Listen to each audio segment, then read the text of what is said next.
So ఇక్కడ అది అలా విధంగా ఆయన ఏం చేస్తూ ఉంటాడంటే ఒక్కొక్కసారి ఒక శరీరం ధరించి వస్తూ ఉంటాడు. ఆయనకి నిజానికి ఏ శరీరం లేదు, కానీ రామచంద్రుడు గానో, కృష్ణ పరమాత్మ గానో, సాయిబాబా గానో, రామకృష్ణ పరమహంస గానో ఒక అవతారం ఎత్తుతాడు. మా గురుదేవుల్లాగానో ఒక అవతారం ఎత్తి జనులు మర్చిపోయినటువంటి ధర్మ ప్రవర్తన గురించినటువంటి విషయాన్ని వాళ్ళందరికీ అవగాహన చేయడానికి చెప్పి ప్రయత్నం చేసి చివరికి వాళ్ళు తెలుసుకునేది ఏమిటంటే వీళ్ళెవరూ మారరు, మన పని మనం చేసాం, వెళ్ళిపోదామని వెళ్ళిపోతూ ఉంటారు.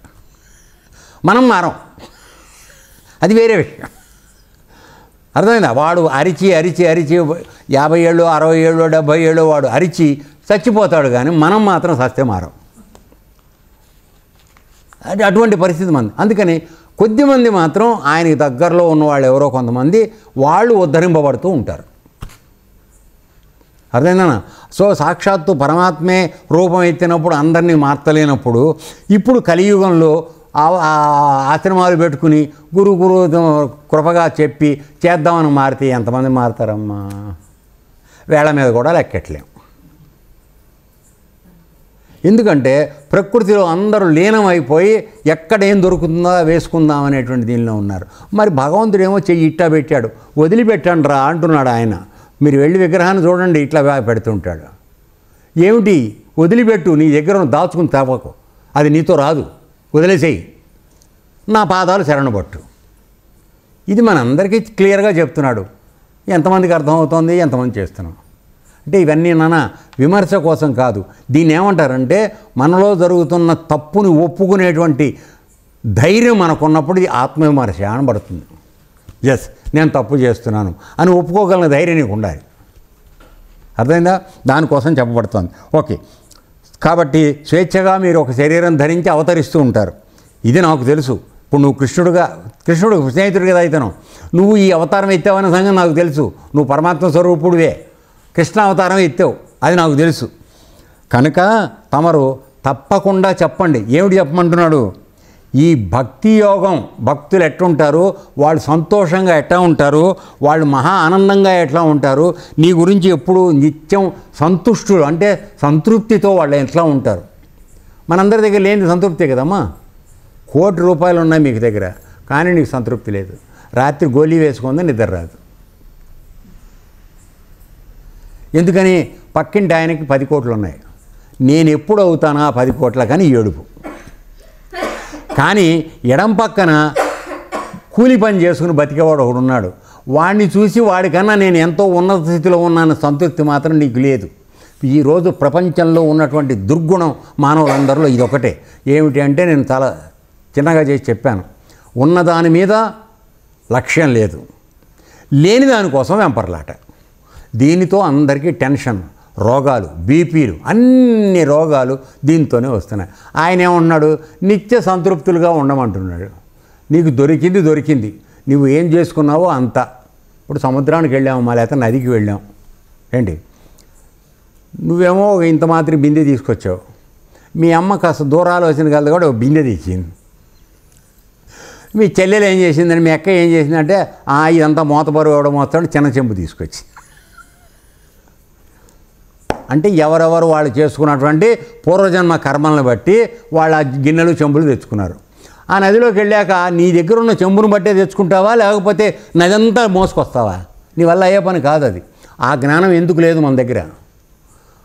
ఒకడు వాడు డబ్బున్నవాడు అయ్యాడు అంటే డబ్బున్నవాడు ఎందుకు అవుతున్నాడు? వాడు అంతకుముందు ఏం చేశాడో నీకు తెలుసా? అది ఏ విధమైన దాన ధర్మాలు చేశాడు వాడికి. ఇవాళ వాడు పరమాత్మ అనుగ్రహిస్తున్నాడు, వాడికి ఇస్తున్నాడు. నువ్వు ఏమీ చేయకుండా వాడితో సమానంగా ఉండాలని ఏడిస్తే అన్యాయం కదండి. సో మన దగ్గర పాత్ర ఎంత ఉందో దాన్ని బట్టే మనకు వస్తుంది. దాన్ని పాత్ర అంటే పాత్రత అనాలి, అంటే అర్హత. దానికి తగిన శ్రమ నువ్వు చేసుకుని ఉంటే పూర్వజన్మలో నీకు ఖచ్చితంగా ఇవ్వబడుతుంది. ఆయన ఏది ఆయన దగ్గర దాచుకోడు. అర్థమైందమ్మా? నీది నీకే ఇస్తాడు.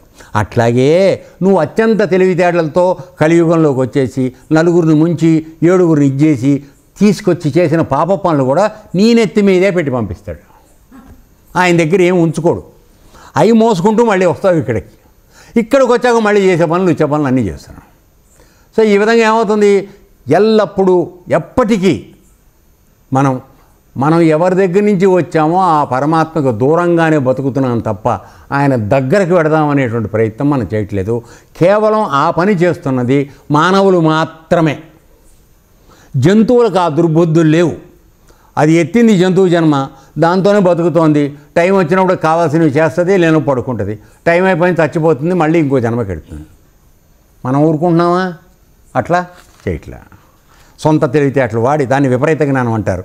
వక్రంగా ఆలోచించి విపరీత జ్ఞానంతో మూట వేసుకుందామని ఆ వాట వేసుకుని అప్పుడు ఆ బరువు కావులించుకుని చచ్చిపోవడం.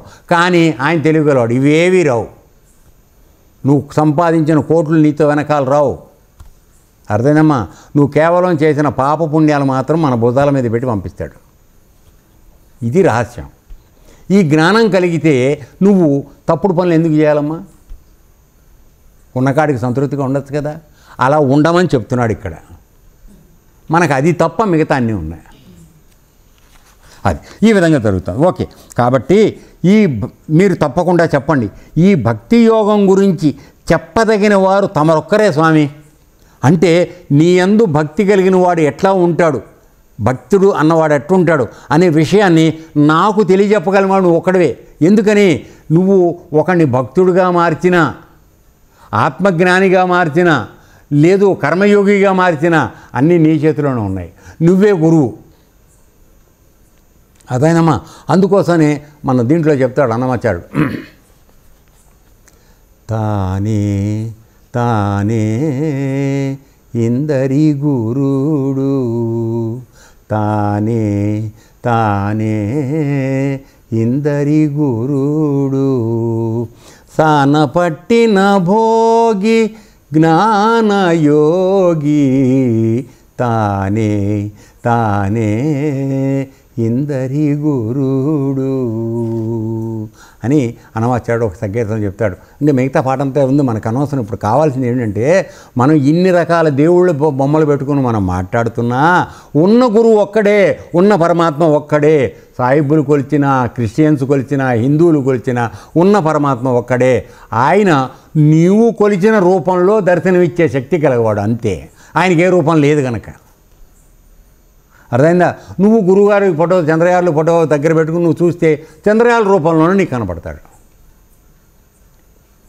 ఎందుకని? నీ మనసు దాని యందు లగ్నమైంది, ఆ రూపంలో నీకు దర్శనం ఇస్తాడు. నిజానికి ఆయన దర్శనం రూపం ఉందా? లేదు. అందువల్ల ఏ రూపాయన ధరించగలడు. ఆ విధంగా మనం ఉద్ధరించగలడు పరమాత్మ. వాడు ఒకడే. అయితే నీ ఇందాక చెప్పినట్టుగా కర్మ మార్గంలో చేసేవాళ్ళని కర్మ చేసి దాని ఫలితాన్ని నాకు వదిలేయమని చెప్తున్నాడు. ఆ విధంగా మనం ఉద్ధరిస్తున్నాడు కర్మయోగిగా. తర్వాత భక్తి యోగంలో చేసే పనంతా పరమాత్మకి సమర్పణ, శరణాగతి, దాంతో చేసుకుంటూ వెళ్ళేవాడికి చక్కగా బ్రహ్మజ్ఞానం తెలుసుకోవడానికి కావలసినటువంటి మెట్టు గురువును చూపించడం, అటువంటి పనులన్నీ ఆయన చేస్తున్నాడు. ఇదంతా కూడా అయిన తర్వాత ఇక కేవలం పరమాత్మ లోపలే తెలుసుకుని ఆయనలో లీనమైపోదామని ఎవరైతే ప్రయత్నం చేస్తున్నాడో వాడికి బ్రహ్మయుగ్ని రాజయోగం దాన్ని నేర్పుతున్నాడు. అంటే తనలో ఉన్న పరమాత్మని ఏ విధంగా తెలుసుకుని తన అనుభవంలోకి తెచ్చుకుని, శాస్త్రాలతో వినడం కాదు, ప్రవచనాలు వినడం కాదు, అనుభవపూర్వకంగా తెలుసుకుని ఆయనలో రమిస్తూ ఆయనలో లయించిపోవడం నేర్పేది మూడో విద్య. అది చేస్తున్నాడు. సో ఇంతమందికి ఇన్ని రకాలుగా చేస్తున్న ఆయన మాత్రం ఒకడే. తానే ఇందరి గురుడు. ఇంతమందికి గురువు ఆయన ఒక్కడే, పరమాత్మ.